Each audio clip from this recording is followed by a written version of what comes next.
Hey guys, welcome back. It's Neon. I'm here with Geeky Sparkles. Hello. And we've got some big news for He-Man fans. Maybe some bad news for She-Ra fans. Well, it's not. I mean, not really bad news for She-Ra fans. Well, they can't get much worse.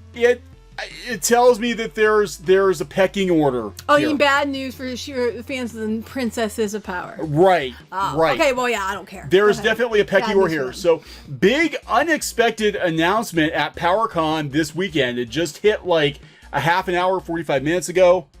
I just thought it was weird because when you're going to go into what it is, I pointed out to you the one person was a guest. And I'm like, why is he a guest at PowerCon? Now it makes sense. Kevin Smith is going to be behind a reboot. Well, not a reboot. Actually, a sequel. A sequel. I keep saying reboot. It's not a reboot. This is a sequel. You're so trained. A sequel to classic Masters of the Universe, classic He-Man, done in an anime style by the people who animate Castlevania. Yeah. Like, why couldn't we get that for She-Ra? Why couldn't we get that for She-Ra? Okay, so we're going to get into this in the video. So we're super excited about this. Obviously, before we do that, please subscribe to the channel if you have not subscribed already. Definitely helps us out. We hit 50,000 subs. We're up to like 53,000 or something now just in last week. Thank you so much. We wanted to bring you more exciting news like this. That's right. I wish it was about She-Ra, but unfortunately it's not. Well, this is why I'm saying this might potentially be bad news for She-Ra, because the interesting thing about this show... It'd be good news for me. Go ahead. The interesting thing about this show is sort of what we speculated on before, where under different management, Mattel made what I think they believe was a bad deal with DreamWorks. Oh, no shit. I'm sorry, no crap. So that's how DreamWorks She-Ra came to be, and why I personally, personally think it deviates so far from the source material is because I don't think Mattel has really a lot of input into it. Clearly they don't. Right. I think it was just DreamWorks got the license, they did with it what they wanted to do, and that's that. We wondered why they kept pushing classic Masters of the Universe. Obviously, they have a movie in the works. This is so exciting. They've got this series in the works. The thing is, this is not DreamWorks. This is Mattel themselves, Mattel Television, handling this series. And we speculated before that Mattel wants to get all their IP back. Yeah, Mattel, go get She-Ra back, please. For the love of God, get the She-Ra, and then make me a show that's decent. Please. An anime style, actual anime style She-Ra. So it's actually She-Ra, not just, She-Ra name only. So, yeah. So what this tells me, there is a possibility, I think, again, opinion, I don't know all the contracts, but the Mattel may be like, okay, you've had your 3 seasons of, DreamWorks She-Ra, we're taking her back, we're bringing her back home, we're gonna maybe possibly put her on this show. You say that, and they'll probably announce today, Season 4! Seasons 4 through 19 of She-Ra. So it's just 2 episodes each. Oh, one episode. One episode each for the next, 10 years. Okay, so this version's coming from Engadget, because they spelled out very clearly that this is actually Mattel.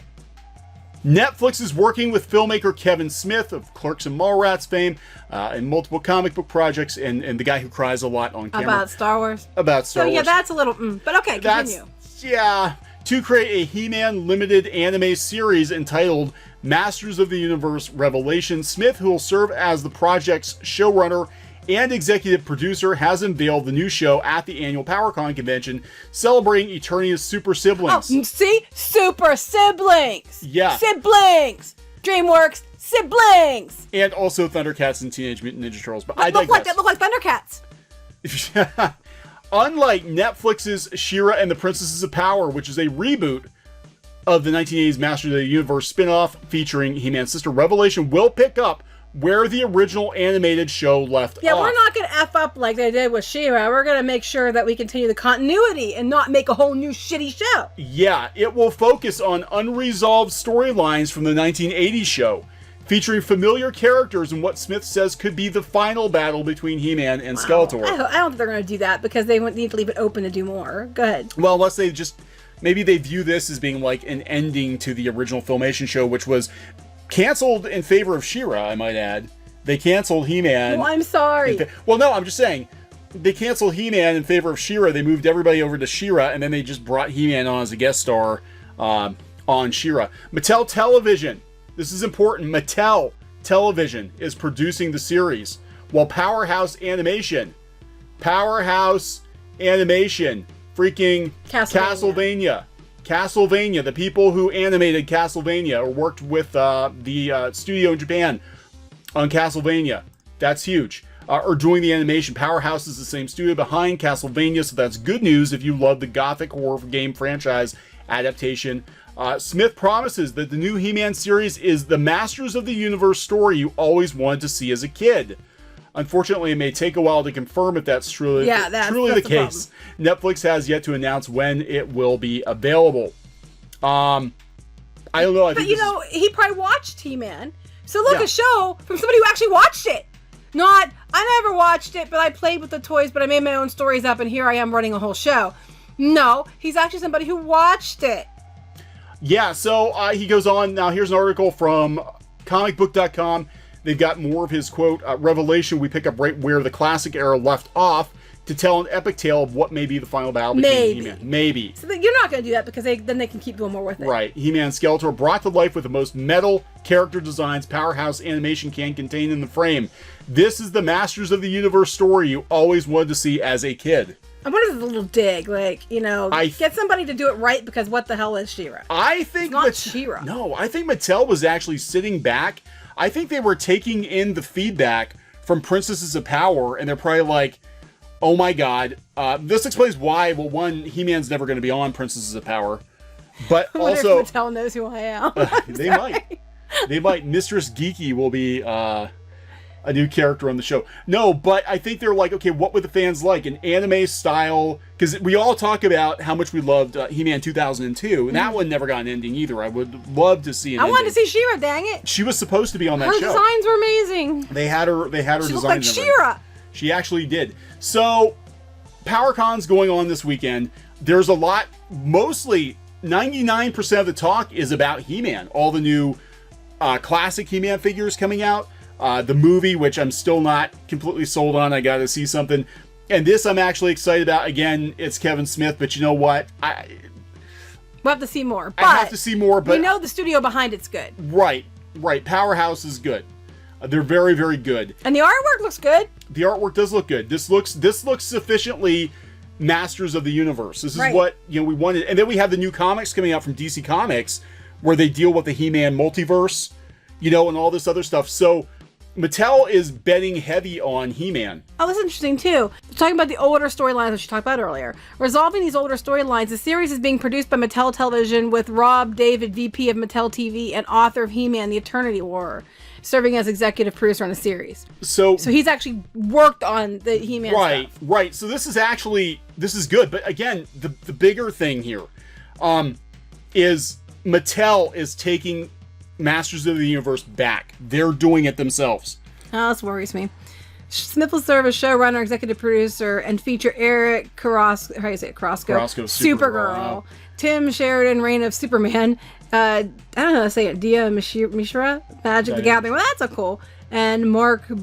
I can't remember. I'm kind of sideways. Alphas. Sorry, you're kind of sideways. I'm like looking at the screen. I'm looking at the screen from an angle, so it's kind of hard for me to see sometimes. Plus, I like dirt in my eyes and stuff because I'm covered from head to toe with dirt because I'm remodeling. Yeah, Geeky's remodeling. I stopped my remodeling just for He-Man, Mattel. This is I don't know. I'm actually pretty excited. I'm cautiously optimistic. Let me put it that way. I'm cautiously optimistic. I think because Mattel is overseeing this one. They know what the fans want, clearly. I mean, look what they're doing with the classic figures they're bringing out. They know what the fans want. Shira, I think the reason Shira happened the way that it did was Mattel struck a deal with DreamWorks, and it literally is DreamWorks Shira. And they brought somebody in who never even watched the show, didn't grow up with it, had no reverence for it whatsoever. They just wanted to mine the name to build an audience for their show. And have because it's Shira by Noelle Stevenson. Not, it's every time you turn around, it's like you cannot say Shira without making sure you mention her. Yeah, I mean, she's got one hell of a publicist, and she probably pays through the nose for that. So here's the thing. We can't let He-Man steal all of Shira's thunder. So this article appeared on Looper yesterday or the day before, and it's talking about the untold truths of Shira. Just hold on. Well, wait. It starts out, okay, and they give you a history of Shira and how she was a spinoff of He-Man, and they talk about, you know, little things. Look at collectors that beautiful face. Look I at that love it beautiful so face. much. Except she wasn't beautiful. That was the point. Yeah. But they talk about how love her those dolls so tiara was much. supposed to be a mask, but then the girls that were playing with them, they actually flipped upside down, and that's where they gave her the tiara. And they bought the rights to another She-Ra, so there wouldn't be any problems. They actually talk about Larry DiTillio, R.I.P. Larry, and his contribution. They talk about how she was almost included in the live-action movie. They had designs for her. They were going to put her in, but they put Teela in instead. They had both. Anyway. Yeah. They talk about how on the Netflix show, The Toys That Made Us, which is a great show. Love that show. Go watch that show. Go watch that show. But they talk about how, you know, some people at Mattel were actually blaming She-Ra for He-Man's demise. I don't believe that's what happened. I don't think that's what happened. I actually, when the Toys That Made Us came out, I actually commented and said this. Back then, they were just overdoing it on the He-Man and Skeletors in the toy packs. Yeah, they're getting ridiculous. I mean, but it was like you had so many of them to, like, not very many of the new figures. I think it's the same thing it kind of did in the 2002. Yeah. And they were buying it because they didn't need He-Man and Skeletor. How many He-Mans and Skeletors do you need? And I think that had more to do with it than She-Ra did. Yeah, plus, you know, He-Man started to get more and more. I mean, it always had, like, science fiction elements, but as it went on, it started to get more and more kind of ridiculously sci-fi. I mean, it was already kind of ridiculous in places. Well, it was. But that was what was glorious about it. But it got more and more sci-fi, and it felt really, I mean, personally, because I was, you know, the right age for He-Man, and I remember looking at some of the toys that would come out each year, I'm like, this doesn't feel like a He-Man figure. Like, what is this thing? You know, you had some really crazy figures toward the end, and I think that kind of did it. And plus, there's a lot more competition, you know, from Transformers and some other stuff that was coming out then, and the action figure craze was kind of winding down. So I think there were some other issues. That's anyway, America's ass. So we're talking about classic, it's like, wow, all these, oh, that's America's ass. You missed it. You took you a minute. That's Eternia's ass. That's Eternia's ass. That's right. So we talk about all these facts, and then we start getting into this at the very end. Her reboot costume made the internet explode. They even call them certain He-Man babies took this new design as a personal offense and decided to engage in low performative hair pulling with angry Twitter users saying that she didn't look like a girl anymore. Fortunately, the backlash against the backlash was even stronger. No, okay, first of all, no.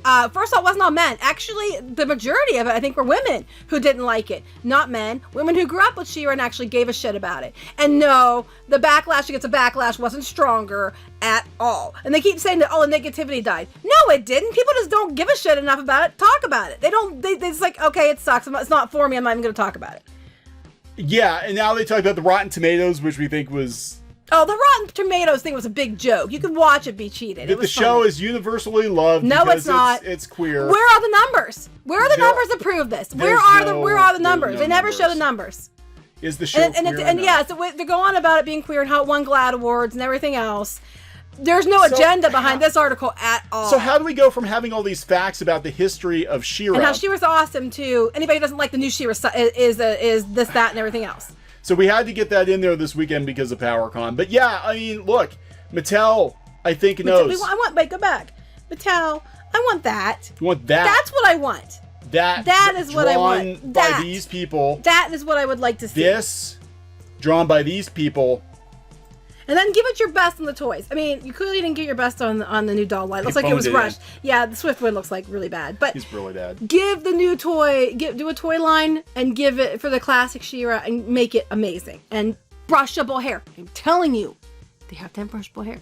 Just listen to me on this one. No molded hair. Okay, so we're going to keep an eye on this. Very exciting news. We say that now, and then watch 6 months from now, we get a trailer, and that's terrible. But for now, we're excited. That's something to be excited about. For now, we're excited. When I heard this, I didn't say, like I said, was She-Ra, which was, oh, yay, She-Ra! Showrunner Noah Stevenson, I literally said, oh, shit. Because I knew what we were going to get. And it's exactly what I knew we were going to get. This, I don't have that, such a bad feeling about. I'm not getting that, oh, shit feeling. Yeah, I hope it's awesome. Sorry, my mom, for all the SH words. Okay, so we're going to wrap this one up. Please subscribe for more pop culture news, views, and rants here on Clownfish TV. This has been Neon and Geeky. Bye. Goodbye. Hey guys, thanks for watching Clownfish TV. Please consider supporting the channel. Go to clownfishsupport.com. That's clownfishsupport.com. And if you want to join our community, go to clownfishtalk.com. That's clownfishtalk.com. Please subscribe, ring the bell for notifications. We will talk to you next time.